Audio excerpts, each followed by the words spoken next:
David Dinkins, New York City's 106th mayor and the first and only black person to hold that position, has passed away. Mayor Dinkins passed on less than 2 months after his wife, Joyce. City flags have been ordered to fly at half-staff as tributes pour in for a man who played host to Nelson Mandela on his first visit to the United States after his release from prison in 1990. A moment of silence to honor the former mayor at the New York Stock Exchange Tuesday. Dinkins will be remembered as a friend of South Africa who hosted the most famous former political prisoner in New York soon after Madiba's release over 30 years ago, in the year after his own historic win of the mayoral chain in 1989. They wanted him in Atlanta. This was him speaking about Madiba during an SABC interview in 2015. Who among us could be as, not necessarily forgiving, but let's say understanding as Nelson Mandela? And I point out often, as you doubtless know, that his captors were invited to his inauguration. And I'll never forget, I'm standing next to Colin Powell, and they had a flyover of planes, and Colin Powell said, "Look," and they're all his. In 1989, he defeated three-term incumbent Mayor Ed Koch and the man who would eventually replace him 4 years later, Rudy Giuliani, during a period when the city was enveloped in rising crime and racial turmoil that damaged his re-election prospects. But he remained a visible force in the city, an avid supporter of tennis at the US Open, and here speaking after Hillary Clinton's primary win in the Big Apple in 2016. I'm the 106th mayor of the city of New York.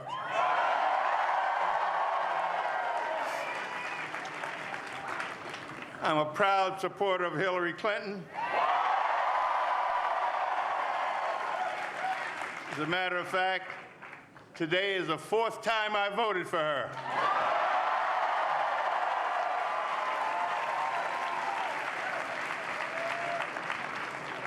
I am delighted to be here. I don't know when I've seen this room so full of wonderful people. Good Democrats all. Current Mayor Bill de Blasio ordered flags lowered in the city, tweeting that they were mourning a truly great man who set the city on a better path. Former U.S. Ambassador to South Africa, Patrick Gaspard, called Dinkins grace itself, and someone who taught him that you don't need to be loud to be strong. Post-City Hall, Dinkins taught at Columbia University School of International and Public Affairs and continued making appearances at social events. He famously vowed during his inaugural address that he would be a mayor of all the people of New York, declaring at the time that they were all foot soldiers on the march to freedom. David Dinkins was 93. Sherman Briceby's SABC News, New York. A pioneer, a leader, a faithful partner in the struggle for human rights. That's how the only black person to serve as mayor of New York City, David Dinkins, has been described by someone who knew him really well since the 1980s. Let's meet Donna Katzin, who's been a friend of his for so many years. Ms. Katzin, thanks so much indeed for joining us. Our deepest condolences for the loss of your friend. Thank you so much. He was a friend to many of us. I would imagine it was very difficult to hear the news today, and it's a difficult question to ask, but I guess most people have been asking you, what did you think straight away of him once you'd heard the news? It was very hard to imagine the world and the work we do without him. I think when people woke up having heard that the world had lost Nelson Mandela, there was a bit of the feeling of, where is that greatness, where is that strength, that grace, that dignity, that courage? And I had some of that feeling this morning when I woke up to hear the news. But he gave us so many gifts, and those are the gifts we carry with us, but with great sadness. It's interesting, and some might even say it was divine intervention, that the brief period that he was mayor of New York, that's when Nelson Mandela chose to visit America for the first time. Yeah, it was perfect. The two of them became friends. It was a friendship that lasted for the rest of their lives. But Dinkins did the most amazing job of welcoming him. I mean, you have to picture this. So it's 1990. He's been in the mayor's office for only a year, and he ends up orchestrating this amazing welcome. Madiba lands at Kennedy Airport. There's this huge motorcade winding through the streets of Brooklyn and Queens, many low-income communities of color. In the far background, Madiba hears people singing freedom songs, young people, and he says, we must go there. And so he basically reroutes the motorcade to security's dismay. And there is this huge high school of boys and girls singing freedom songs, some of them in Zulu and Xhosa, and he is just transported. Then there is the ticker tape parade through downtown Manhattan, and up to the Riverside Church, where there is a huge, thousands of people in one of the iconic churches of the city, welcoming him from more than 100 different churches, denominations, and religious groups. And as he parades down the aisle, when he gets to the front, the people in the front row who are South Africans begin to toy, and the entire church goes completely crazy. It was quite a spectacle. He then gets up on the pulpit, and he toys too, or as was known, the Madiba Shuffle. It was quite an amazing moment. And then, following that, he was welcomed at Yankee Stadium at this enormous rally with a sign that would not have been seen anywhere else, I think, in the United States at that time. This was 19, it was he had just been released. And in 1990, this sign says, New York City welcomes Nelson Mandela and the ANC. Wow. Which was quite significant because the ANC was, in fact, still on a terrorist list at that time. But Dinkins didn't care. He was there with his full heart and commitment and political understanding. And then he welcomed Nelson Mandela to his home, the mayor's residence at Gracie Mansion. And that was the beginning of the friendship for the rest of their lives. So a lot of people are going to remember him as mayor number 106 and the only black mayor of New York, but he was so much more than that. And we're talking about South Africa, and ending apartheid was one of his passions alongside you. Well, his passion, I mean, he had a very deep political understanding, and he came from humble beginnings, a humble man himself. His father had been a barber. He worked his way up through ranks of public service, not through any huge goal at the end of it, but simply to do what was needed of him, what he was called to do. And he always understood that winning a political election was not the end of the struggle. He always understood that the economics were also important, and that until the country was in fact sorted out economically, until there was economic justice, that political power would be a transient thing and not a transformative thing. And so he continued to support shared interest and work with us in so many ways. Before shared interest, he was a huge supporter of the anti-apartheid movement. He helped New York City move on with ordinances, with its investment policies to keep the pressure on until apartheid was completely finished and Mandela was president.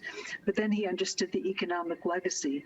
So whether he was standing on the street with a bullhorn at a protest, or he was in a quiet room with the New York Times editorial board, or giving strategic advice, he was there using his wisdom to support not only the struggle to end political apartheid, but afterwards, the ongoing struggle to end economic apartheid as well. And I suppose the fact that he spent most of his adult life in service of other people, we talk about hashtag Black Lives Matter now, but racial harmony was something that was a theme throughout his life in service. Absolutely. And he did that in so many ways. So he did it politically, he did it in events and laws that he would put on the books. But he also convened the city. He brought the city together. So Black, white, Latino, people from other countries, cultures, men, women, rich people, poor people. He called New York a glorious mosaic and a gorgeous mosaic. And that it was, without, regardless of the tensions, regardless of the conflicts, some of which were hardwired into our economy as they have been into South Africa's economy as well. He knew how to bring people together. And it is that voice, that courage, that integrity, and that political consciousness combined with his own very gracious charm, his self-deprecating humor, that made people love him and brought them together in ways they didn't imagine possible. Is that why you think 1989 he's up against Ed Koch, defeats him in the primaries, and then faces Rudy Giuliani in 1990 and becomes mayor? And I suppose it was groundbreaking. People had never seen anything like this. And we didn't know then that we weren't going to see it again. Still waiting, I guess. Are those the qualities that endeared him to the voters? I think the qualities that endeared him to the voters, first of all, I talked about his sense of humility. Yeah. When he would talk about himself, often he would tell the story. He said he was walking down the street with his bride, always his bride, Joyce, and he would say, you see that sanitation worker? If you had married him, honey, you might be married to a sanitation worker. And then he would say, and you know, Joyce would always say to me, you know, honey, if I had married him, he might be mayor. So he was always thinking about how other people saw things and taking himself down a peg, willing to meet people wherever they were on their level, what mattered most. He was a magnificent listener. He was a consummate organizer. He enabled people to see and imagine themselves doing things they had not thought possible before. And that was true of Madiba's visit. That was true of many other things that he did during his tenure as mayor. And he kept on, even after his time as mayor, inspiring people and supporting the efforts of people around the city and around the country to move the arc of justice forward. Do you remember when you first met him and the moment you realized that I think I'm going to be friends with this man, possibly for a long time? Yeah, I don't remember the first time I met him. Yeah. He was, we worked together in so many meetings and so many protests, so many events. I neglected to say that when we got arrested, if we were lucky enough to get a phone call, we knew exactly who to call. And he was always there for us. Yeah. But he had that special sparkle. He had that ability to connect with people, no matter what they did with for their living, who they were. He helped us not only believe that a better community, a better world is possible, but also that we could be part of that. And that was a tremendous gift. Among the many things that David Dinkins gave us, he gave us the gift of hope. And that is precious and sorely missed in our time and in our country right now. And he was an incredibly intelligent person, wasn't he? I mean, you know, academically very sound and cum laude, this and the other. How did he translate that into life? Well, it's the way that his mind worked. I think he had specialized in mathematics, I believe, in college. But the only evidence, outside of the fact that he was incredible at numbers, but he had an ability to integrate many, many factors. And so he could be talking to someone on a personal level and then still thinking how that person could be integrated into the broader community, or in talking with someone on a political level, he was still connecting at a social level, and also, in some cases, a level that helped that person change the way they saw themselves. And that ability to function on so many levels always seemed to me a bit of his mathematical genius of being able to factor in this multi-factored equation, except that the raw material and the factors were people. And he was brilliant. Wow. And I would imagine also that it's a great testament that a Republican such as Rudy Giuliani would tweet something and say that he gave a great deal of his life in service to our great city, and that service is respected and honored by all.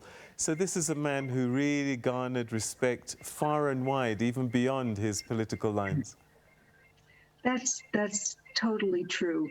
And so many of the people that he worked with before and then during his administration, whether they were people of faith or labor leaders or elementary school students or pensioners, he enabled, he could work with all of us and did work with all of us and did an amazing job of helping us work with each other to be something bigger than we would have been alone.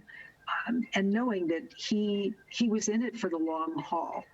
He had a very long view of history. He understood that a political victory was not the end. He understood exactly what Madiba meant when he talked about the long road to freedom. David Dinkins knew just how long that road was. He knew he would not see the end of it, as many do, but that never kept him from marching, and it never kept us from marching with him. It gave us strength and it gave us courage. A New Yorker through and through, and I just wonder how New York City is going to remember him. What would you say would be, apart from being mayor, what should New York remember him for? I think New York should remember him for his ability to bring people together, his humility, his compassion, his integrity, his decency, his honesty, and his courage in the face of things that did not go his way. He had a number of hard knocks in his career and during his time as mayor, but he didn't give up. And he kept learning from his experiences, and he kept bringing others with him on that journey. He could be remembered for his gift of tennis. He could be remembered for his gift to children, for his gift of people learning to work together in these times when that is so difficult for so many people in our country right now. But his ability to walk the walk of history with humility, and to be able to keep on that journey, even when the path is rough, and his ability to maintain a love for people, even when they differed basically from him and his ideas. He was truly a leader of many, many, many human beings, and he himself was a consummate human being of courage. We are now committed to continuing at Shared Interest, where we work with for economic justice in South Africa, helping people get access to credit for the kinds of small businesses that the mayor supported in New York City, for the kinds of farms that he understood to be their dream and their land. He walked that walk, and we are now challenged at Shared Interest and beyond, in fact, New York City and well beyond, with walking that long walk to freedom that we were so honored to walk with him, and that now we must walk without him. Ms. Katzin, perhaps one final question. He had a public face, working in public service. But perhaps, I don't know, it may be a difficult question because you knew him for so long. Is there anything that you remember about him that can give us a clue about what he was like when he wasn't in public? I think he wasn't a person who was necessarily on. You know, he didn't put up so much of a public face, of an artificial face. So it wasn't like someone that had an alternative ego or personality. But with himself, he was always asking, he was always questioning, how can this be done better? How can we do that? He was, for all of his pragmatism, also a dreamer. And we knew this from the way that he worked with us and from things that he would say when he wasn't in the limelight.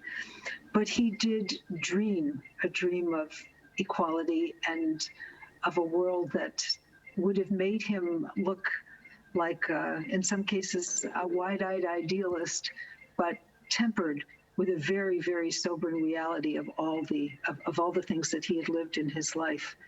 And so, for me, the ability to hold that dream, that idealism in his heart, to question himself and continually try to improve himself and those close to him, at the same time as he knew he had to function in the real world and think strategically, was a tremendous balancing act, but I think is a really, really important gift for those now who come after and need to carry on what he taught us.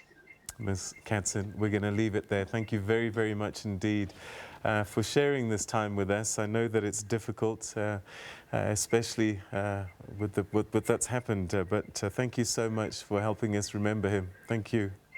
Thank you so much. Thank you for honoring him.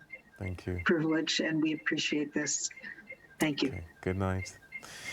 All right, that's Donna Katzin, who a lifelong friend in many respects, more than 3 decades. They fought the struggle together, fighting apartheid, and sharing thoughts with us about his remarkable life. Died at age 93, and that's literally 2 months after his wife passed away. And they often say that at that age, most men die of a broken heart when a spouse has gone.